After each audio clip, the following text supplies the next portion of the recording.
नमस्कार दोस्तों, मैं शमी सनोत्रा। तुसी देख रहे हो हलचल पंजाब जी। दोस्तों अज साडी हलचल पंजाब की टीम है जी जखवड़ जोगियां दे पहुंची है। तुहानूं जखवड़ जोगियां दे प्राचीन मंदिर है जिहड़ा मंदिर कहा जाता है, नानकशाही की इट नाल जिहड़ा मंदिर बनाया गया है। पर अज भी इस मंदिर की जी मानता है उसके बाबा जी है शंकर लक्की जोगीनाथ उनके नाल गलबात भी करांगे, उन्होंने जानांगे कि इतिहास है इस मंदिर का।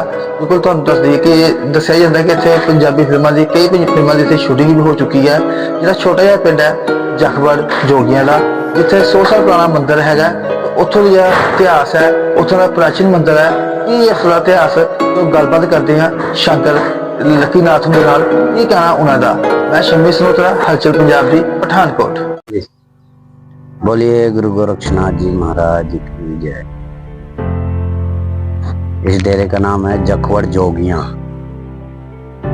जो सिद्ध बाबा भोरनाथ जी जो 84 सिद्धों में आते हैं, उन्होंने इस डेरे को बसाया था। और भोरनाथ जी की ऐसी महिमा थी कि ये जो भी किला बना है लंगोटी बढ़ाई थी। जिस तरह क्या हुआ था कि एक बारी जब जिस तरह पंडोरी में 1.25 मन अफीम खा गई थी, ऐसी यहाँ लंगोटी बढ़ी थी। उस वक्त जब मक्के का बेर मांगा था मुगल बादशाह अकबर ने, तो बाबा ने मक्के का बेर चमत्कार कुछ देखना चाह रहे हैं, तो बाबा की शक्तियों से देखा कि तो बेर खिलाया, तो थोड़ा सा 2-4 चमत्कार दिखाए तो डर गया। बोले महाराज आप मेरे से कुछ मांग लो। तो एक बोला लंगोटी सुखाने के लिए जगह दे दो।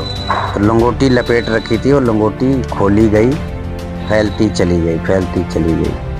कई 100 एकड़ में फैल गई, तो सोचा कहीं दिल्ली तक ना पहुंच जाए। फिर बंटवारे के बाद अब डेरा बढ़िया चल रहा था खासा, कई महंत बदलते गए, आते गए, बढ़िया चलता रहा। जब देश और पाकिस्तान और भारत का बंटवारा हुआ, तो उस वक्त सिर्फ ये डेरा था। उस वक्त जो उधर से आए थे तो आसपास बसा दिए गए गांव। तो इस जखवड़ जोगियां सिर्फ डेरे का नाम, मतलब इसी नाम से।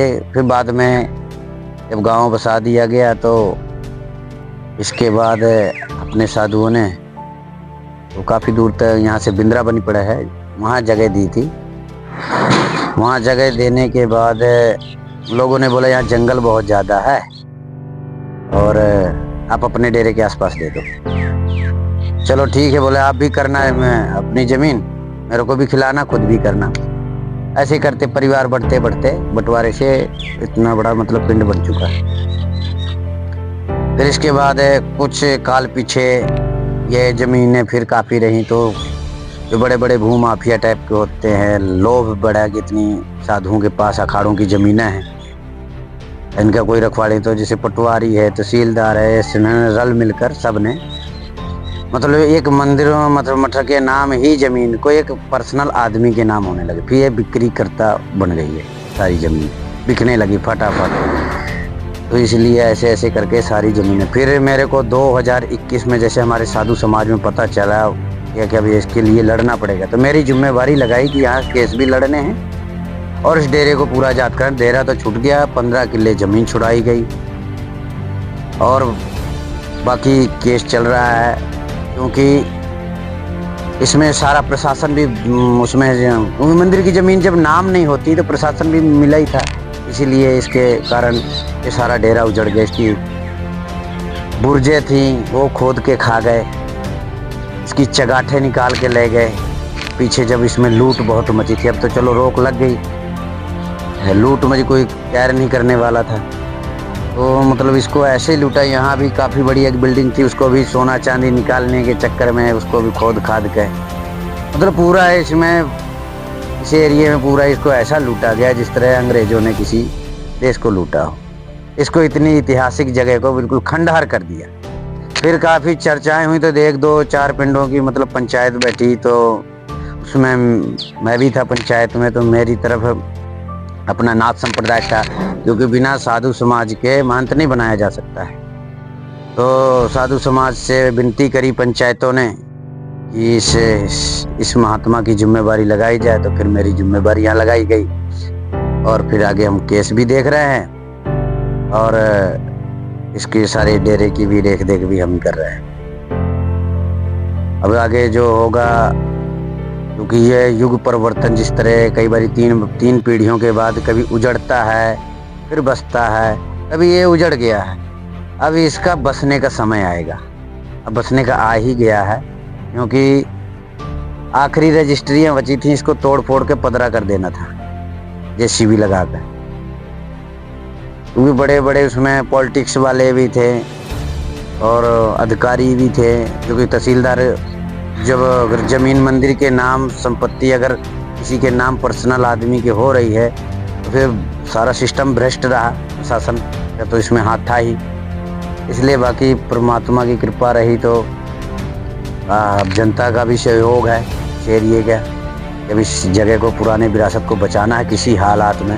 लोग साथ भी दे रहे हैं, बढ़ चढ़कर साथ भी दे रहे हैं। तो आपसे सबसे यही विनती है कि आप भी इस चीज़ को, इतिहास के बारे में, इसमें देखो गदर पिक्चर की भी शूटिंग यहीं हुई, गदर पिक्चर की बाबुल का जड़ा बेड़ा बना था वो भी यहीं शूटिंग हुई, कई फिल्मों की यहाँ शूटिंगें हुई।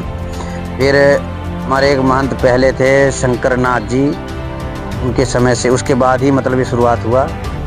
उस वक्त मनमोहन सिंह के साथ भी उन्होंने साथ में डबल MA कर रखे थे, स्वयं जज थे, वकालत भी कर रखी थी। फिर उनके बाद ये सारा सिस्टम तहस नहस, कोई रेख देख करने वाला नहीं रहा। तो फिर इसके बाद, क्योंकि हमारा जो मुख्य हरिद्वार है जो अखाड़ों का सारे रेख देख करता है, फिर वहाँ तक निगरानी पहुँची तो फिर अब जिसको ध्यान दिया जा रहा है। अब बाकी आप इतिहास देखना है तो इसके आज से 2002 की किताबों में, चौथी क्लास में भी इसकी किताबों में भी बच्चों के इस किले के बारे में और डेरे के बारे में बताया जाया करता था। उसके बाद धीरे धीरे ये भी परंपरा बंद हो गई। बहुत एक मतलब इस एरिए के जिस तरह सरहद थी, दीनानगर तक सरहद, इसे उधर पंडोरी की थी, इधर जखवड़ की थी, क्योंकि राजा ही थे। 72 पिंड में नहर गए, 72 पिंड की गद्दी थी। जिस तरह सुंदरचक हुआ, शेरपुर हुआ, नरोट मेरा हुआ, बोआ हुआ, मतलब 72 पिंड में जिस तरह बादशाही नहर गई है, जिधर जिधर उधर उधर मतलब उस पिंड की गद्दी, क्योंकि बादशाही नहर भी बाबा ने ही बनवाई थी। बोलिए गुरु गोरक्षनाथ जी महाराज की जय।